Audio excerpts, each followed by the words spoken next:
We have a premiere date for Skeleton Crew. That's right. We'll be back with more Rebel Force Radio after shows starting December 3rd, 2024, just in time for the holiday season. We'll be all festive.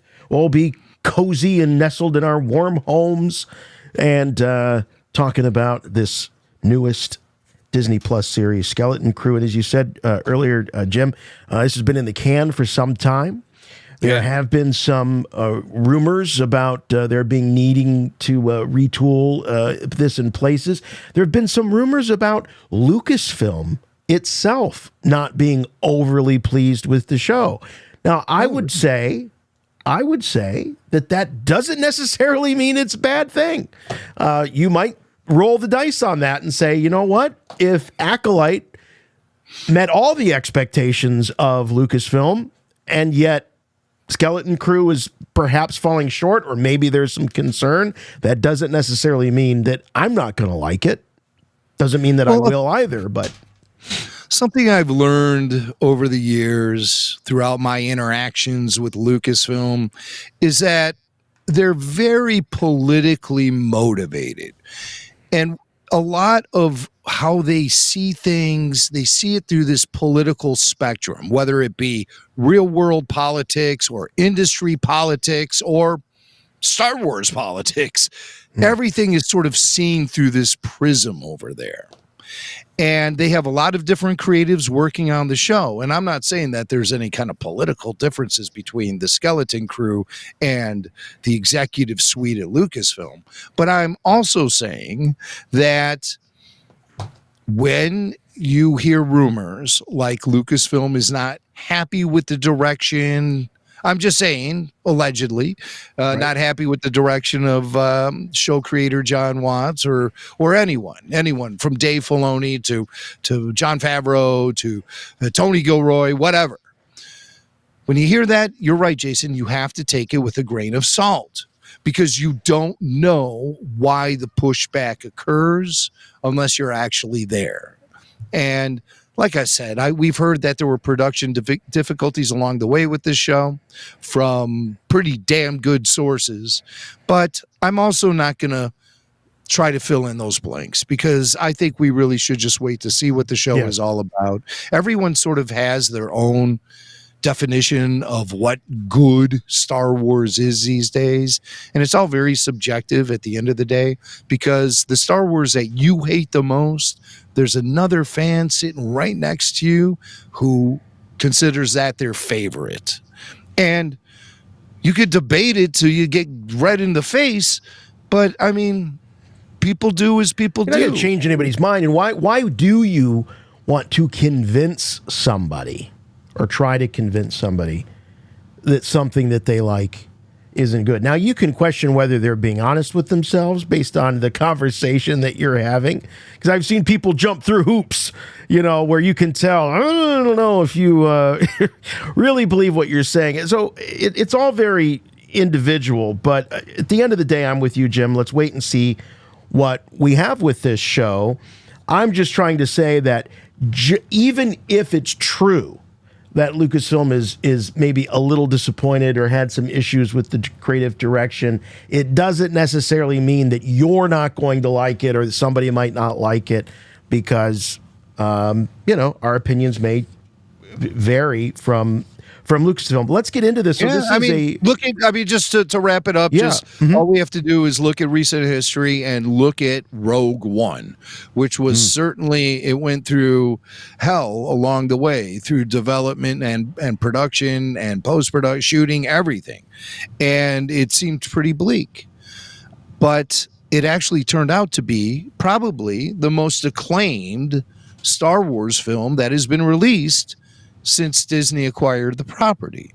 So at least among the fan base. Yeah. We all know that The Force Awakens was the biggest box office smash of all time. But I think if you talk to Star Wars fans who really care about the franchise and who live the fandom lifestyle like we do, I think you'll find an overwhelming majority consider Rogue One to be the best of the theatrical releases under the Disney umbrella. So I'm just saying, whatever happens during production, we don't know. We're not there.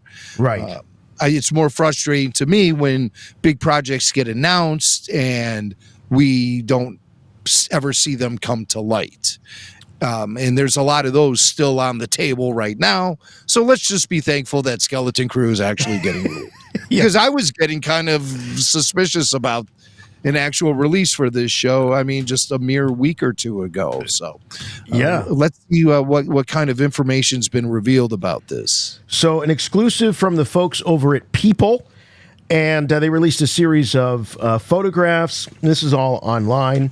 I don't know what's in the newsstand floppy copy, but this is all online.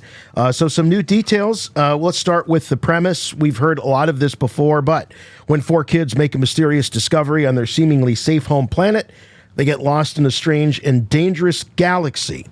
Finding their way home, meeting unlikely allies and enemies will be a greater adventure than they ever imagined. We also get treated in this piece to character names. We've got, these are the children. We've got Wim, KB, Neil, and Fern. And we're looking at a photo right now of Neil.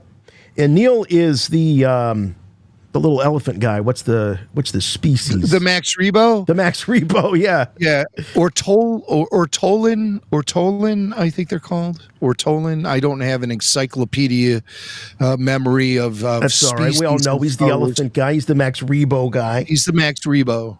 So Neil is played by Robert Timothy Smith, and Wim played by Ravi Cabot-Conyers. So there's a photo of them, and Jim, they've got these bikes. These what are they calling them?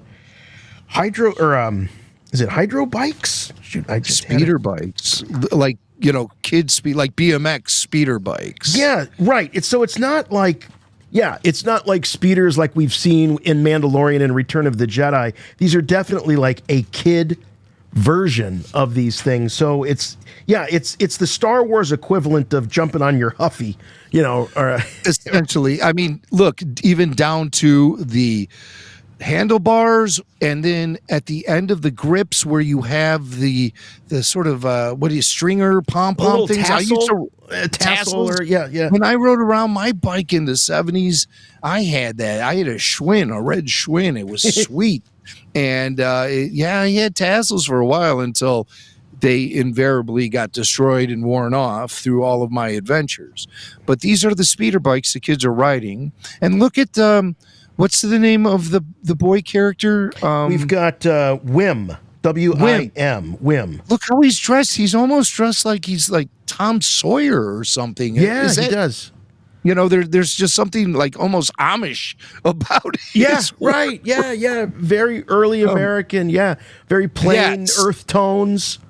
Yes, I'm getting very much a like 1920, 1930 kid vibe. Like mom made these clothes. Like they look homemade almost.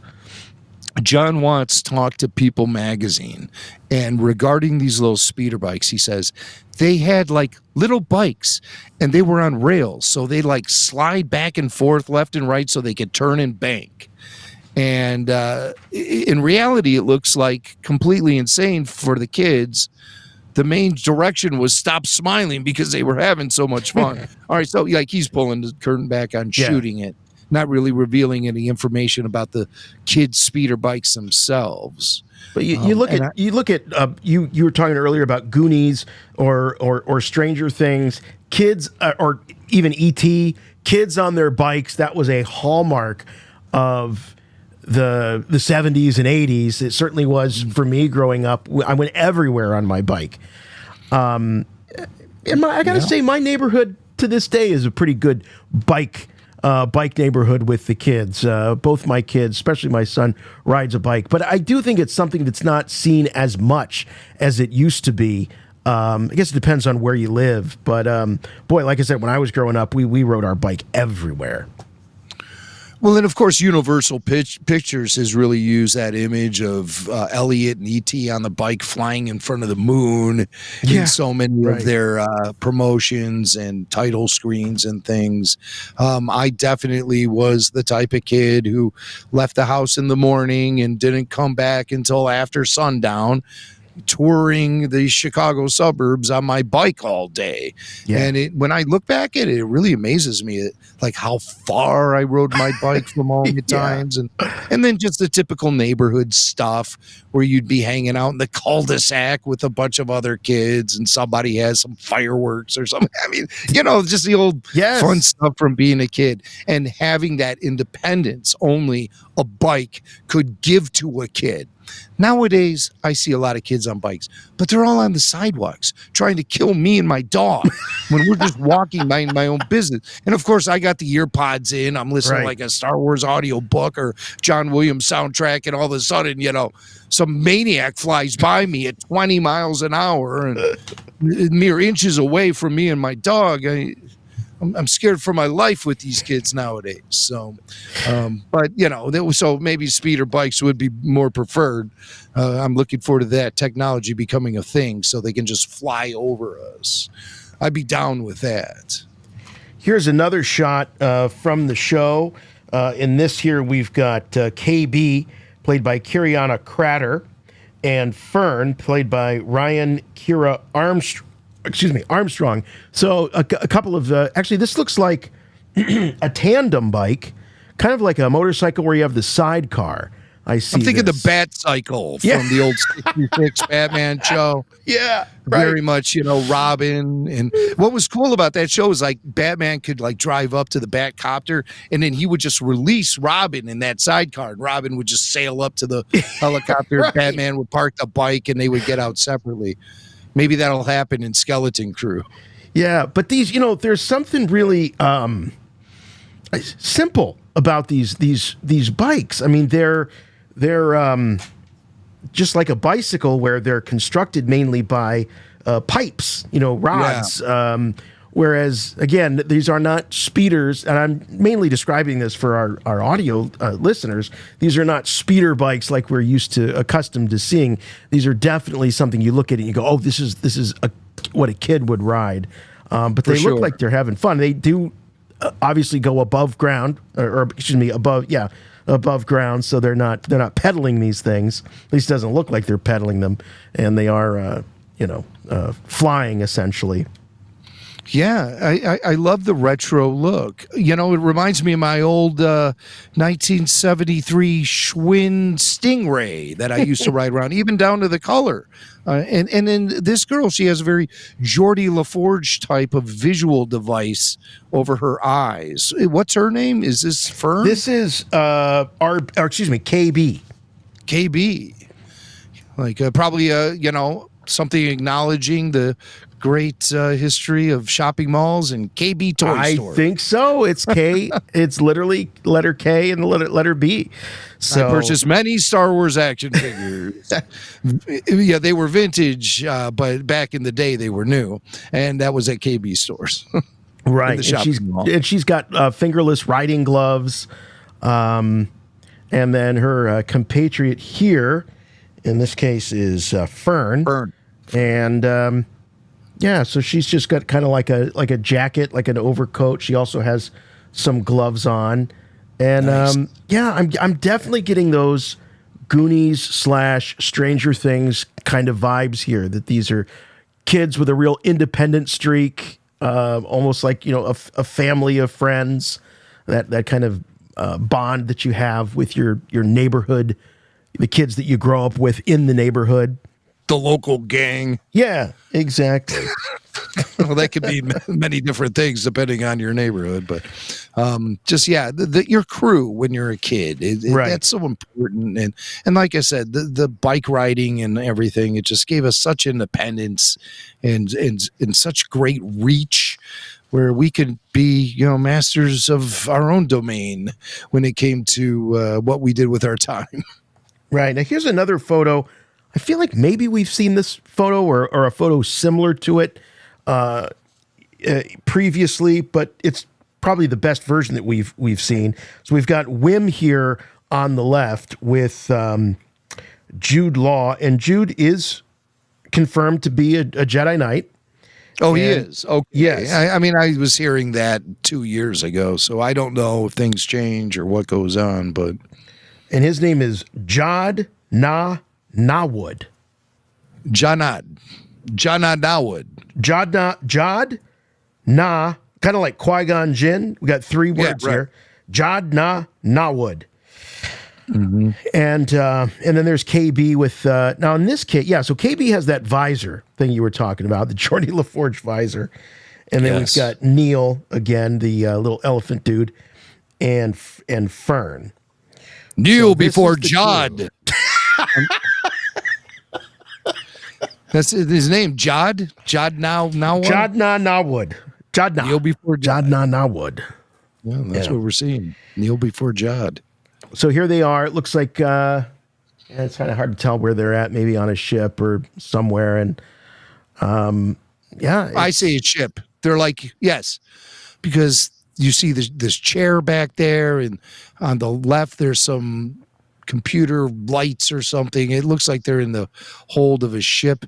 Jason, you're zooming in on Fern to see what the patch is. She's got a leather jacket on. And it looks big, so I'm guessing that this may be like her mom or her dad's jacket, perhaps. So maybe she's wearing that for sentimental reasons or what have you. And there are these patches here, and these are symbols and maybe Orabesh writing that I'm just not familiar with. It's hard to sort of make out, but they're definitely establishing a history here, I think. Yeah. And I believe the premise of this show is a Lost in Space kind of thing. Stranger Things meet Lost in Space meet a galaxy far, far away.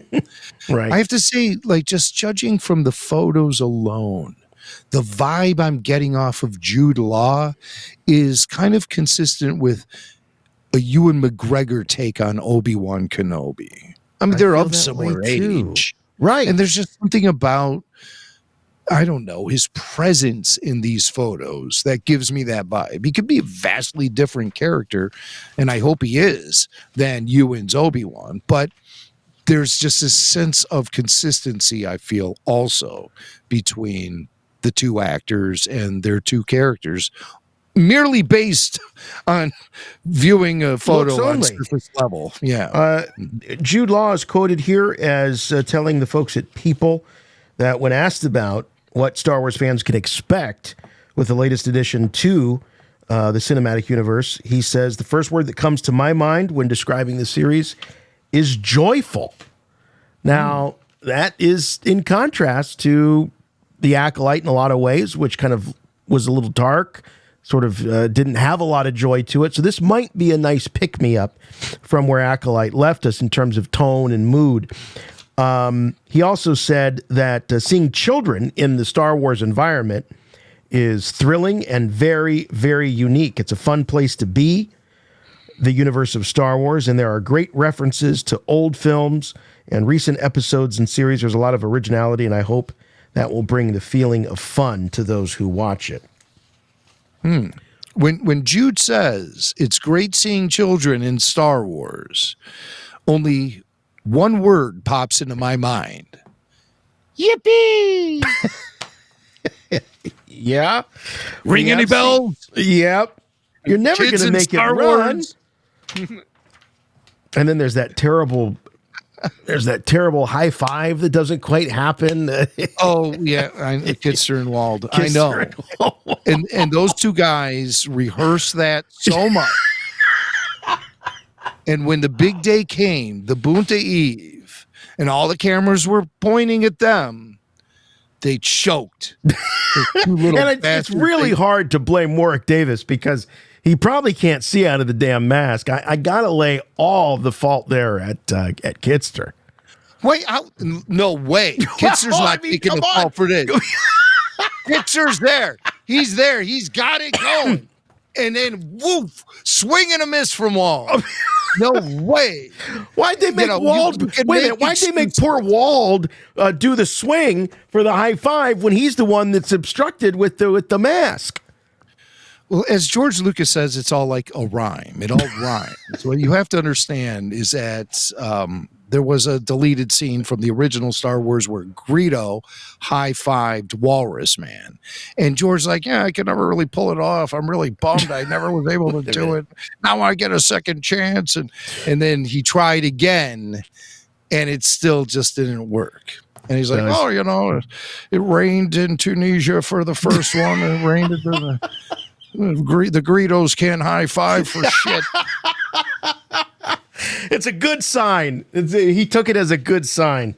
The first one was a big hit with all those mistakes and problems. Now this one will be a big hit. All right, we got a couple more photos here we can look at. Again, these are all courtesy of people. Let's see. Now this looks like the Mystery Inc. gang to me, like, hey, they've got flashlights. I'm not familiar with the Mystery Inc. gang. Scooby-Doo. Fred, Daphne, Velma. Mystery Inc. Oh, Mystery I get it. Inc. Sorry. Mystery Incorporated. Okay. All right, I get it. Yeah. Now, there's another character in here that's revealed. SM-33. This is a droid that is voiced by Nick Frost. And sexy. That's all I need to know. Is this is it sexy? Is that? I hope not. With all the children there, it's not being sexy. Well, like Nick the Star Frost, Wars Outlaws. Nick Frost, the actor, was asked about his character, and he says he's like a rusty, old, cranky droid that sort of reluctantly helps the kids along the way. And he says that it's very fun and absolutely perfect. I'm sorry. I'm attributing this to Nick Frost, the actor. This is the creator. I think this is either John Watts or Christopher Ford in this particular quote, describing the character that's played by Nick Frost. He's a rusty, old, cranky droid, sort of reluctantly helps the kids along the way, noting how fun and absolutely perfect Frost's contributions are. He says the other thing about him is that he's the first mate of a mysterious ship. So, mysterious ship. This looks to me, Jim, like the kids have just ended up on the mysterious ship. Maybe it is lost in space. The droid has been asleep or out of battery power for a long time, and they're just kind of coming upon him. This looks like the Goonies gang finding One-Eyed Willie, the skeleton of One-Eyed Willie on the pirate ship. I think their encounter with this old ancient droid on board this ship is the event that really kicks the whole story into gear. I think they're just out on their bikes exploring their planet. They come across this ship that they've never seen before. Maybe it's a down ship, maybe it's been there forever, who knows? But they get on board and they're exploring and they find this thing and they power it up, and somehow by powering it up, it forces the ship to launch into orbit and then blast into hyperspace, sending them into parts unknown.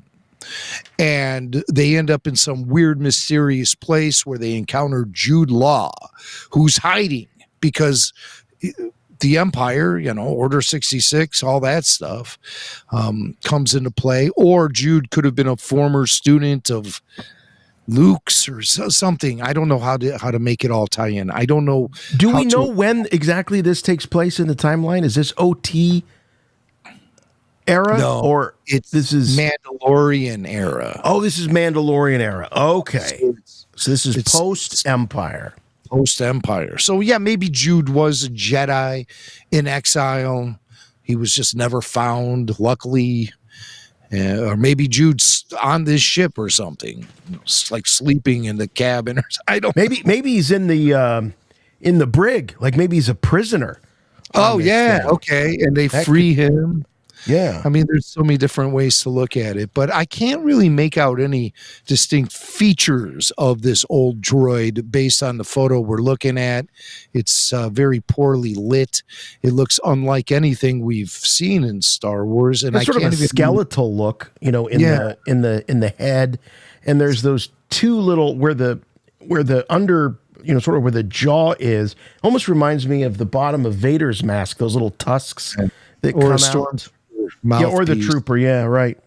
And it appears a bunch of wires are connected to it, and so that's why I think this thing might be hardwired into the ship itself. And when they activate it, the ship just immediately launches into hyperspace, and the droid can't help the kids. And Yeah, Nick he Frost, says that of course, was that collaborator of Simon Pegg's, and they did that movie called Spaced, where they did some Star Wars parody stuff, and well, they actually discussed Star Wars in the dialogue, and Simon Pegg and Nick Frost did that clip where Pegg is 3PO and Frost is R2, and that's that screaming. guy. Remember? Yeah, Remember that? okay. I do remember that. Right. Yeah, they did a parody of that scene.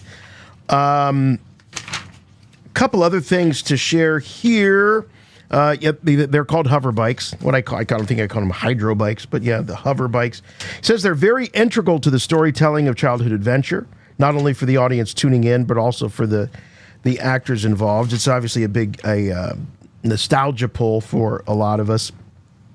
And they talk about a lot of Easter eggs being in this series. It says if you look carefully, we've got some Star Wars tech that dates right back, I believe, to the original film. As it should. I mean, this is Star Wars. We should see familiar tech and things like it's like, start patting yourself on the back because there's a transporter in the new Star Trek show. We expect that to be so. I hope so. It says it's one of the joys, I think, of the universe for those who were there or who know these little details, always hidden away, Easter eggs people can find and link up.